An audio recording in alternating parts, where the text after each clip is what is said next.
창세기 22장 1절로 19절까지 말씀 가운데서 11절부터 14절까지를 한 절씩 교독하겠습니다.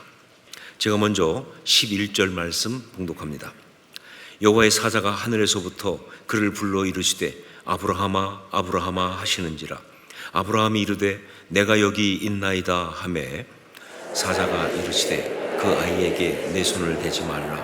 그에게 아무 일도 하지 말라. 내가 내 아들 내 독자까지도 내게 아끼지 아니하였으니 내가 이제야 내가 하나님을 경외하는 줄을 아노라. 아브라함이 눈을 들어 살펴본즉 한 숫양이 뒤에 있는데 뿔이 수풀에 걸려 있는지라. 아브라함이 가서 그 숫양을 가져다가 아들을 대신하여 번제로 드렸더라. 아브라함이 그 땅 이름을 여호와 이리라 하였으므로 오늘날까지 사람들이 이르기를 여호와의 산에서 준비되리라 하더라. 아멘. 오늘 말씀은 참 여러 가지로 우리를 당황스럽게 합니다. 우선 하나님이 아브라함을 시험하신다는 것이 정말 우리를 당혹스럽게 합니다. 자, 그런데 정작 더 황당한 것은 뭐냐? 하나님이 아브라함을 시험하시려고 그에게 하신 그 말씀의 내용을 보면 더 황당합니다. 우리 2절 말씀을 함께 읽도록 하겠습니다. 2절 같이 읽습니다. 여호와께서 이르시되 내 아들 내 사랑하는 독자 이삭을 데리고 모리아 땅으로 가서 내가 네게 일러준 한 산 거기서 그를 번제로 드리라. 이것을 어떻게 받아들여야 합니까? 아니, 이게 무슨 말입니까? 하나님이 정말 성경 말씀에 나온 그대로 아브라함한테 모리아산에 가서 이삭을 번제로 드리라고 말씀하신 건가요? 그렇게 이해해야 되나요? 아니면 자세한 것은 알 수 없으나 아브라함이 이삭을 하나님께 번제로 드릴 수밖에 없는 그러한 상황에 처한 것을 이렇게 표현한 것인가요? 아니면 일종의 상징과 비유적인 표현으로서 아브라함이 이삭을 하나님 앞에서 포기할 수밖에 없는 것을, 즉 하나님을 선택하기 위해서 이삭을 포기하는 그런 결정을 할 수밖에 없는 것을 이렇게 번제로 드린다라고 표현을 한 것인가요? 자, 그런데 어떻게 해석을 해도요, 이 말씀 때문에 올라오는 가장 핵심적인 질문은 여전히 우리한테 남아 있습니다. 그럼 바로 하나님은 왜 이렇게 하시는가 하는 거죠. 그 당황스러움. 하나님은 왜 이렇게 하시는가? 분명 하나님은 아브라함을 사랑하시고 그에게 언약을 주셨고, 그래서 정말 그 언약의 성취로 이삭을 기적과 은혜 가운데 주셨는데, 그런데 그 이삭을 이제는 뭐예요? 번제로 드리라 라고 말씀하시니, 결국 그것이 무엇이든지 간에 이삭을 포기하라고 말씀하시는 거 아니냐 하는 거죠. 이걸 이해할 수 없다는 거예요. 인신제사를 금하신 분이 이삭을 번제로 드리라고 하는 것은 하나님 자기 모순이다 라든가, 이삭은 분명 하나님이 아브라함에게 그 언약의 성취로 100세의 기적 가운데 주신 그런 아들인데, 그런데 그 이삭을 또 이제 죽여서 번제로 바치라고 한다는 것은 섭리 자체가 스스로 모순되는 거 아니냐 하는 그런 것이라든가, 이런 것은 차치하고라도 하나님이 분명 아브라함을 사랑하시는데 그것이 아브라함한테 얼마나 큰 아픔과 고통이 되는 걸 아시면서, 그러면서 이걸 요구하신다고 하는 것은요, 정말 이해가 안 된다 하는 것이죠. 정말 이해가 안 된다. 그렇습니다. 이 유명한 오늘 말씀의 첫 번째는 바로 뭐냐? 이해할 수 없는 하나님이에요. 이해할 수 없는 하나님, 이해할 수 없는 하나님의 섭리, 이해할 수 없는 하나님의 말씀, 그것과 직면하는 우리의 신앙, 이것이 바로 이 말씀의 첫 이야기입니다. 그래서 오늘 말씀은요, 어떤 면에서 우리가 신앙생활 하면서 사실은 실존적으로 경험할 수밖에 없는 그런 이야기다라고 볼 수밖에 없는 것이죠. 신앙에는 세 단계가 있습니다. 첫째가 뭐냐? 좋아서 믿는다 하는 것이죠. 좋아서 믿는다.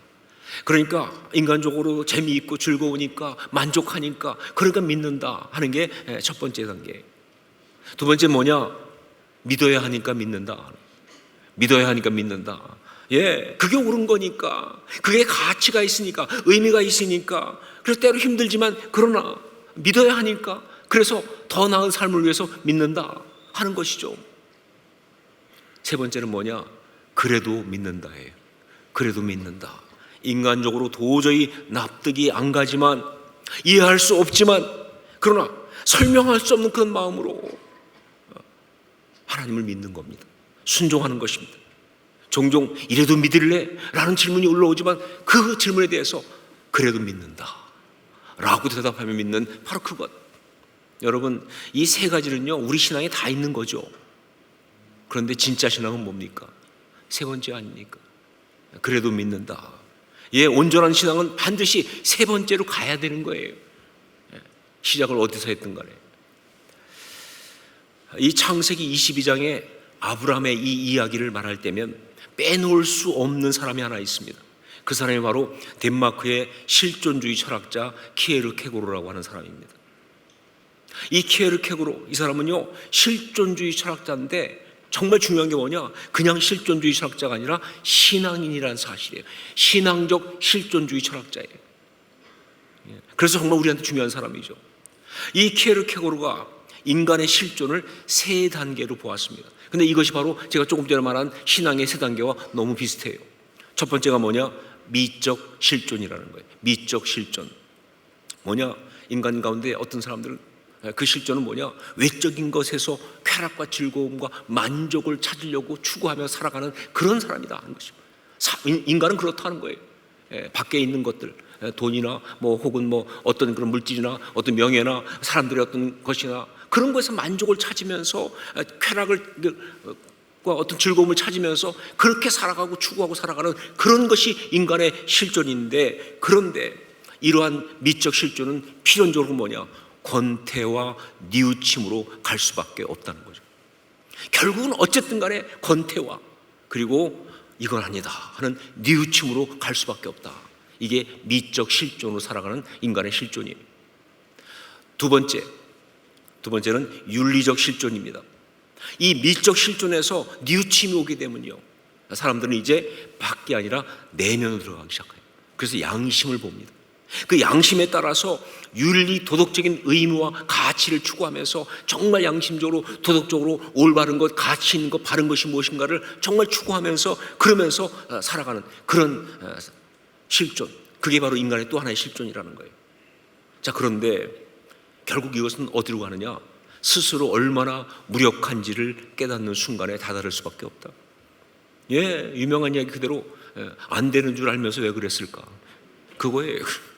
안 되는 줄 알아요. 그렇게 하면 안 되는 줄 아는데 자꾸 욕망은 해야 하는 줄 아는데 못하는 거예요. 우리 안에 있는 어떤 이것은요 그 도덕적 가치를 이룰 수가 없어요. 너무 무력해. 그러다 보니까 결국은 이 결론이 뭐냐? 자유가 없어져요. 그리고 뭐예요? 죄책감이 쌓여요. 그리고 자기 절망에 빠지지 않을 수가 없다. 이게 두 번째 실존이에요. 그래서 세 번째 실존이 나옵니다. 그것이 바로 뭐냐? 신앙적 실존입니다. 신앙적 실존. 키에르케고르가 말한 유명한 말이 있죠. 뭐예요? 신 앞에 단독자라는 말이죠. 하나님 앞에 단독자. 예. 그래서 결국 뭐예요? 하나님 앞에 단독자로 서는 거예요. 아무것도 없이 그냥 하나님 앞에 그냥 나의 창조주 앞에 서는 거예요. 그러면서 자신이 죄인인 것을 깨닫고 내가 얼마나 무력한 자인지 얼마나 내가 허탈한 자인지를 깨닫고 고백하면서 하나님 앞에 자기의 이성과 자아를 다 내려놓습니다. 그러면서 설명할 수 없는 하나님의 뜻을 믿음으로 받아들이는 그런 실존, 이게 바로 신앙적 실존이에요. 놀라운 거 뭐냐? 그때 그 순간 진짜 자기를 찾을 수 있다는 거예요. 진짜 인간의 원래 그 진짜가 나타나는 거예요. 그때 거기 가야. 이게 신앙적 실존입니다. 키에르케고르는 바로 이 신앙적 실존을 얘기하면서 이 신앙적 실존을 보여준 대표적인 이야기가 바로 창세기 22장에 나오는 이삭을 드리라는 하나님의 말씀에 순종한 아브라함, 이 이야기라고 보는 거예요. 예, 그런 그 이야기를 가장 중요한 어떤 그런 이야기로 이야기하고 있어요. 인간적인 감정과 윤리 도덕적인 그런 생각을 다 내려놓고, 그렇죠, 말이 안 되죠. 아니 어떻게 아들을 바칩니까? 100세 얻은 아들을. 감정적으로도 안 되고 도덕적으로도 말이 안 되는 거예요. 그런데 그걸 다 내려놓고 정말 말도 안 되는 그 신적 부조리, 케르케고르는 그 표현을 써요. 신적 부조리라는 그 부조리를 갖다가 받아들이는 거예요. 자기를 다 포기하면서. 그런데 그때 그는 진정으로 하나님을 만나는 체험을 했다는 거예요. 즉 진정한 인간의 실존인 하나님 앞에 단독자로 서는 감격이 있었다는 것이죠. 그 이야기를 하고 있어요. 자, 그런데 이 쉐안 키에르케고르가 다른 어떤 곳보다 이렇게 아브라함의 이 영적인 체험을 중요하게 말하고 있는 이유가 있어요. 왜냐하면요, 이건 바로 그의 아버지 미가엘의 이야기거든요.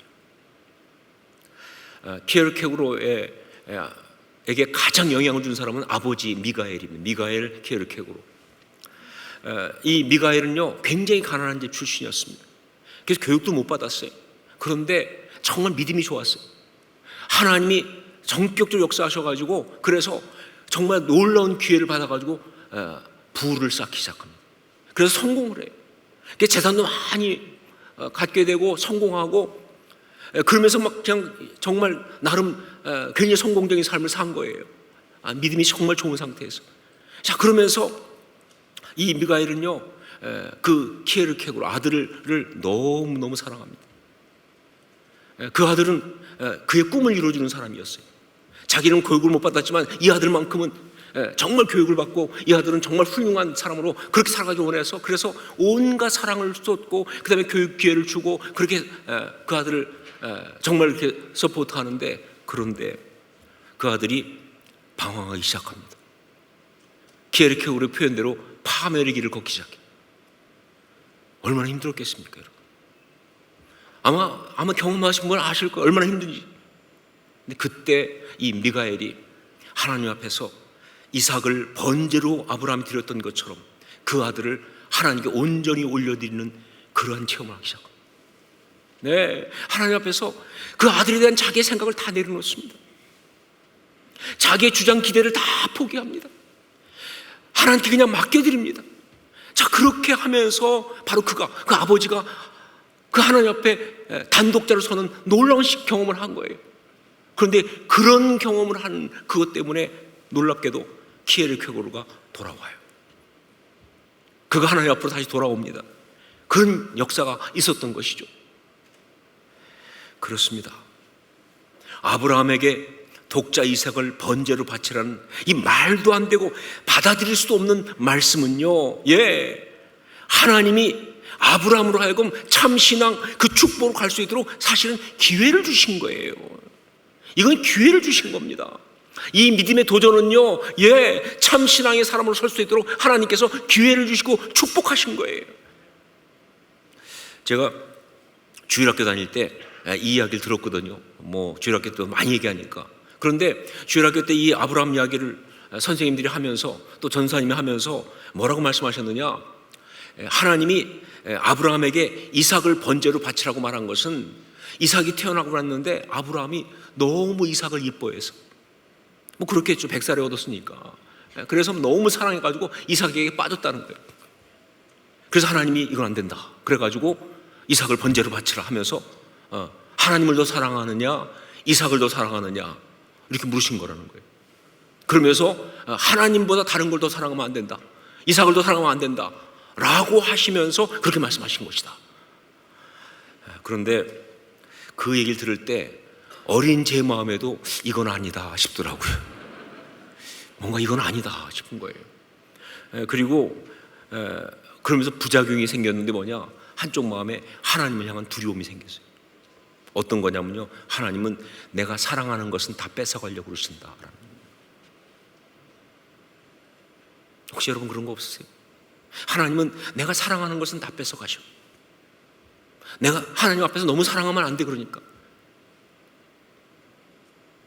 여러분 그 맞습니까? 그런 얘기인가요? 아니죠. 이삭을 번제로 바치라고 하는 이 하나님의 말씀은요, 누굴 더 사랑하느냐, 하나님을 더 사랑해야 된다라는 단편적인 그런 이야기가 절대로 아닙니다. 그것보다 훨씬 더 깊은 신앙의 단계, 참된 신앙의 단계, 경지로 올라가게 하기 위한 하나님의 놀라운 사랑의 터치죠, 사실은. 키에르케고르가 말한 대로 십자가 신앙이라는 그 경지로 올라가기 위한 그런 하나님의 영적인 도전이시고, 그리고 사실은 축복이다, 그런 것이죠. 자, 이 이야기를 좀 더 구체적으로 말하면, 오늘 이 이야기는 이런 이야기입니다. 이 언약은 누가 이루는가 하는 질문을 하시는 거죠. 이 언약은 누가 이루는가? 참신앙은요, 언약을 받고 그 언약을 하나님이 이루신다는 것을 믿는 믿음이 바로 참신앙이에요. 그러니까 아무리 내 생각으로 볼 때는 어려울 것 같고 힘든 것 같고 안 되는 것 같고 불가능해 보여도, 하나님이 약속하셨으면 하나님이 그대로 하실 줄 믿습니다 하고 믿고 기다리는 게, 그게 진짜 신앙이죠. 바로 그렇게 해서 그 믿음의 결과로 이삭이 태어난 거죠. 자, 그런데 이삭이 태어나고 보니까 이제 언약이 최초로 눈에 들어오기 시작한 거예요. 그 전까지는 언약이 안 보였어요. 눈에 보이질 않았어요. 근데 이삭은 언약의 성취의 첫 번째니까 눈에 보인 거예요. 근데 그 순간부터 계산이 되기 시작하는 거예요. 여러분, 이 참 계산되는 게 무서운 거예요, 신앙에는. 그 전까지는 아예 계산이 안 됐어요. 그런데 이제는 딱 뭐예요? 이삭이 태어나고 나니까 계산이 돼요. 이놈을 잘 키워가지고 연글자마자 장가 보내가지고 자녀를 쫙쫙쫙 뽑으면 민족이 되겠다. 그 순간부터 하나님이 언약을 이루신다는 것에 대한 믿음이 희미해지기 시작하는 거예요. 이게 문제인 거예요. 여러분, 우리가 신앙생활하면서 사실은 가장 위험할 때가 언제냐? 하나님 없이도 살 수 있다고 생각할 때, 그때입니다. 하나님 없이도 인간적으로 살 수 있습니다 라는 생각이 들어올 때, 그때가 문제인 거예요. 근데 참 많은 사람 경우 이 안타까운 쪽으로 가잖아요. 어렵고 힘들 때, 가난할 때, 그때는요 정말 하나님 온전히 바라보고 신뢰하고 믿음으로 서다가 그 축복의 결과를 하나님께서 물질 주시고 여러 가지 상황 주시고 해결해 주시고 그러면요, 그 모든 것 때문에 이제는 하나님 없이 살 것 같거든요. 그때부터 그 마음의 신앙이 사라지는 거예요. 이게 문제죠. 이건 사실은요 아주 심각한 영적인 위기고, 이건 사실은 타락처럼 보이지 않지만 타락입니다. 이게 타락이에요. 아브라함에게 바로 이런 영적 위기가 온 거예요. 이삭이 태어나고 그 긴 시간 기다리다가 이삭이 태어났습니다. 기가 막힌 응답이었어요. 하나님의 어떤 그런 영적인 역사고 축복이었습니다. 언약의 성취가 된 거예요. 그걸 맛보면서, 그러면서 아브라함의 하나님만 바라보는 그 믿음과, 그리고 이 언약을 하나님만이 이루신다는 그 신앙이 사라지기 시작합니다. 바로 그래서 하나님은 아브라함한테 이삭을 바치라고 하는 이 믿음의 도전을 하신 거예요. 좀 더 실제적으로 말하면 아브라함에게 도저히 이해할 수 없는 그런 고난과 어려움을 던지신 거예요. 여러분, 분명히 말하지만 우리가 살면서 이해할 수 없는 고난과 어려움을 겪는다는 것은 하나님께서 왜 이러시는지 정말 이해가 되지 않습니다. 말할 수밖에 없는 그런 상황에 들어간다고 하는 것은요, 사실은 거기엔 하나님의 뜻이 있는 거예요. 우리가 이해가 안 되지만 하나님 뜻이 있는 거예요. 그리고 많은 경우 그것은 우리 속에 있는, 자신도 사실 알지 못하는 어떤 영적인 문제를 하나님이 지금 해결하시려고 그렇게 하신 것이다. 제가 미국에서 ANC 오늘 교회를 개척할 때 이야기입니다. 말씀드렸던 것처럼 저는 미국에 건너갈 때 교회를 할 생각도 없었고 계획도 없었습니다. 자, 그런데 하나님이 전격적으로 역사하시고 또 말씀으로 확인해 주셔서 그래서 교회를 시작하게 된 거예요. 무슨 얘기냐면요, 갔더니 갑자기 몇 명의 성도들이 찾아왔어요. 교회에서 상처받고 나와서, 그래서 정말 갈 교회가 없으니까 자기들과 함께 교회를 같이 시작하자고. 저는 당연히 거절했어요. 안 된다. 근데 너무나 간절히 원하기 때문에 그래서 기도해 봅시다. 그리고 기도하고 그리고 말씀을 받으면서 하나님이 하라고 확실하게 확인해 주셔서 그래서 교회가 세워졌어요. 그래서 1996년도 3월 첫 주에 13명의 성도와 함께 교회를 시작했습니다. 어떤 사무실에서. 그런데 정말 이 교회가 얼마나 막 부흥을 하는지 6주쯤 되었을 때, 4월 중순 되었을 때 성도가 40명이 넘었어요. 그게 너무 신나는 거죠. 이 하나님이 함께 하시는 이 교회니까. 그런데 그 6주쯤 지나면서 어떤 문제가 생겼냐면 제가 그 비자를 바꿔야 되는 상황이 온 거예요. 그래서 이제 비자를 받으러, 그 당시에 가족들은 한국에 있었으니까 저 혼자 있었기 때문에 이제 한국에 나가서 비자도 받고 가족도 데리고 들어가서 이제 본격적으로 목회를 할 수 있도록 그래 하겠다. 그런데 사실 그 변호사 말도 그렇고 또 여러 가지를 봐도 그건 뭐 당연히 비자 나올 수밖에 없는, 그럴 수밖에 없는 상황이었어요. 그래서 제가 떠나면서 교인들한테 그랬습니다. 2주만 기다리시면 오겠습니다. 비자 받아갖고 올 테니까 2주만 기다리십시오. 그리고 가서 못 들어온 거예요. 한국에 나왔는데 비자가 문제가 생겼어요. 말도 안 되는 일이 벌어졌어요. 뭐냐? 미국 대사관 컴퓨터가 다운됐어요.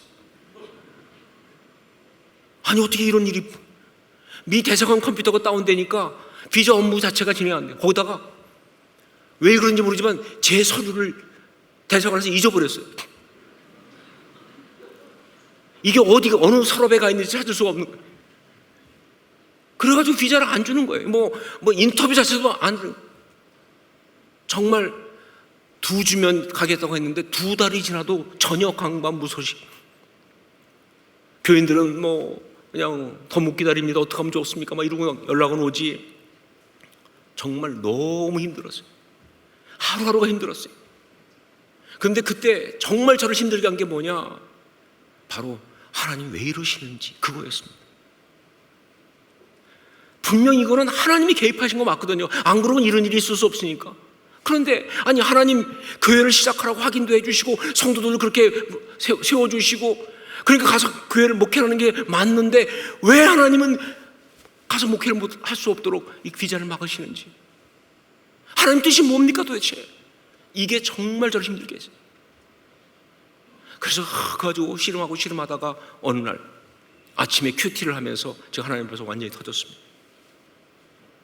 하나님 앞에 완전히 엎드려가지고 하나님 모르겠습니다. 다 내려놓겠습니다. 내 계획도 내 생각도 다 내려놓습니다. 당신 뜻대로 하시옵소서. 가지 않는 것이 당신 뜻이라면 그렇게 하겠습니다. 다 맡기고 다 포기하고. 그런데 그렇게 맡기는 순간 저 밑에서 막 울음 같은 것이 올라오더라고요. 그러면서 저도 모르게 그런데 하나님 제발 좀 보내주세요.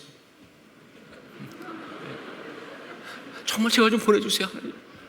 보내만 주시면 가서 정말 열심히 섬기겠습니다. 하나님 정말 저 그 교인들 가서 좀 섬길 수 있도록 좀 보내주세요. 그리고 막 통곡을 했어요.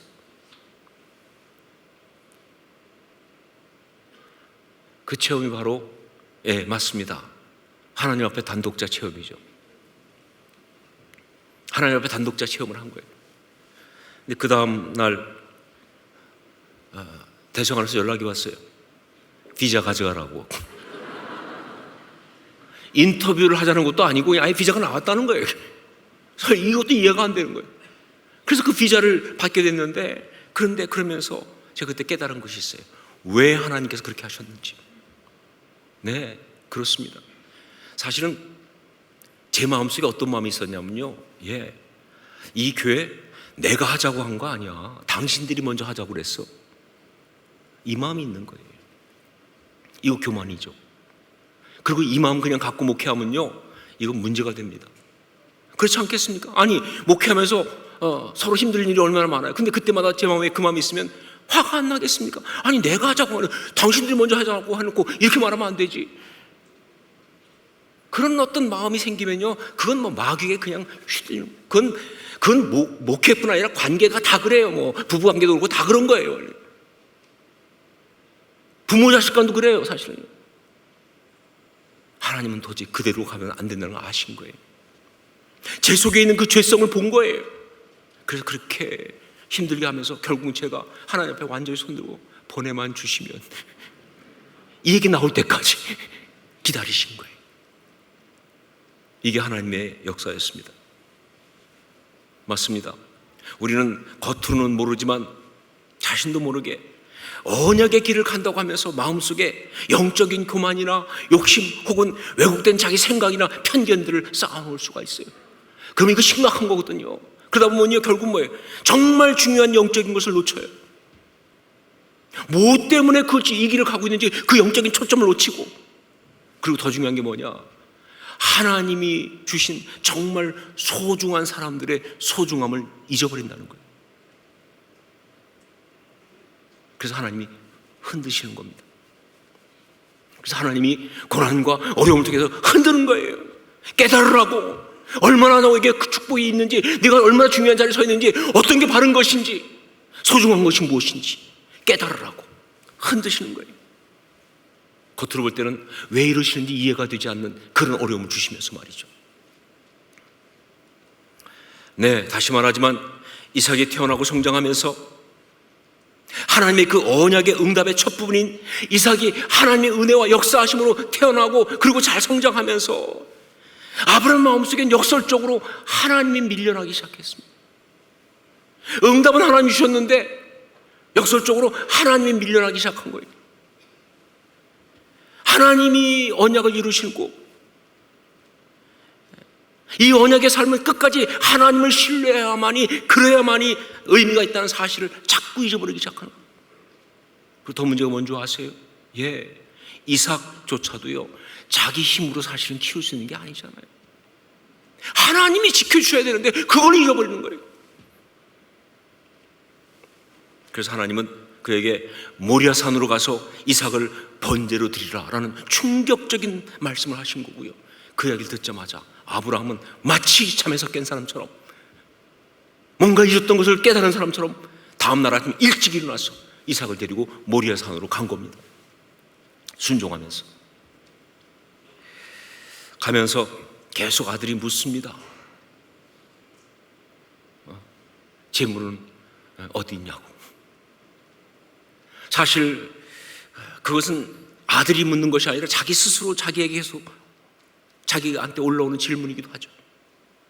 근데 거기에 대해서 정말 그는 계속 이렇게 대답을 합니다. 그게 8절 말씀이에요. 8절 같이 읽겠습니다.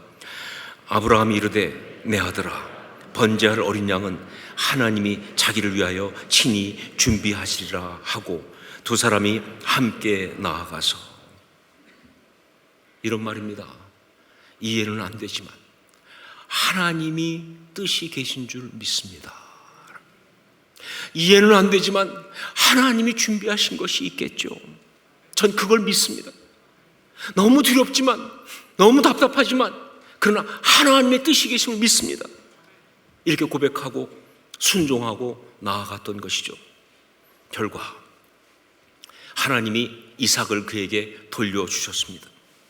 그게 어떤 내용인지 모르지만 죽을 뻔한, 잃을 뻔한, 그러나 자신의 힘으로 지킬 수 없었던 그 아들을, 이삭을 온전히 그가 돌려받은 거예요.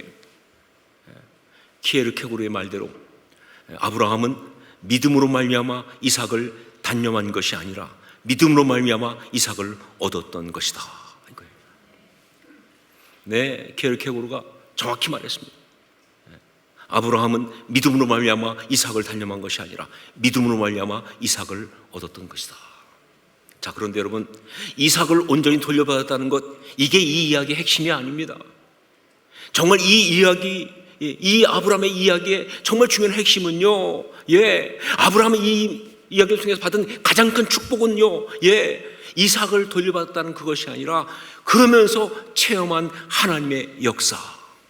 그래서 그가 그 땅의 이름을 갖다가 땅의 이름으로 붙였던 바로 그 고백, 이게 진짜 핵심이에요. 우리 13절, 14절 말씀을 함께 읽겠습니다. 13절, 14절 같이 읽습니다. 아브라함이 눈을 들어 살펴본 즉 한 숫양이 뒤에 있는데 뿔이 수풀에 걸려 있는지라 아브라함이 가서 그 숫양을 가져다가 아들을 대신하여 번제로 드렸더라. 아브라함이 그 땅 이름을 여호와 이레라 하였으므로 오늘날까지 사람들이 이르기를 여호와의 산에서 준비되리라 하더라. 여호와 이레, 여호와께서 준비하시다, 혹은 더 정확히 말하면 여호와께서 보시리라. 여러분, 그렇습니다. 우리의 인생, 특히 언약의 성취를 향해 가는 이 삶의 모든 것, 우리 힘으로 되는 거 아니에요. 우리 계획대로 되는 거 아닙니다. 하나님이 이루시는 줄로 믿습니다. 정말 여러분, 그러니까 우리가 정말 살아가면서 때때로 이해될 수 없는 상황이 있다 할지라도 고백해야 돼요. 이 모든 것에서 하나님이 계획이 있으심을 믿습니다. 하나님 다 계획이 있으신 거예요. 이미 다 준비해 놓으신 거예요. 다 보고 계세요. 우리는 다만 그 하나님을 신뢰하고 순종하고 나아가면 되는 거예요. 그게 진짜 신앙이에요. 너무나 많이 쓰는 말이어서 좀 신선하지 못할지 모르겠지만 정말 중요한 말씀. 그렇습니다. 우리 삶의 운전대 우리가 쥐고 가는 것이 아니에요. 하나님께 맡겨드려야 할 줄로 믿습니다. 그게 신앙인이죠. 그게 신앙인이죠. 그게 바로 여호와 이레라는 고백입니다. 여호와 이레. 여러분 생각에 아니 이 메시지 하나 때문에 이 난리를 벌였냐 할지 모르겠지만 그렇습니다. 이 메시지는 그만큼 중요해요. 우리가 정말 바르고 아름답게 언약의 삶을 제대로 살기 위해서는요, 목숨 걸고 기억해야 될 만큼, 모든 걸 다 죽으라도 얻어야 될 만큼 중요한 메시지가 바로 여호와 이레, 이 메시지예요. 여호와 이레. 그렇습니다. 우리의 삶 하나님이 준비하십니다. 하나님 우리에게 주신 언약, 하나님이 이루어 주십니다. 이거 잊지 마세요. 이거 잊지 마세요. 우리의 삶 하나님이 준비하십니다. 우리에게 주신 언약 하나님이 이루시는 거예요. 이걸 꼭 기억하고 붙들고 아브라함처럼 그렇게 순종하며 나갈 수 있기를 주의 이름으로 축원합니다. 기도하겠습니다.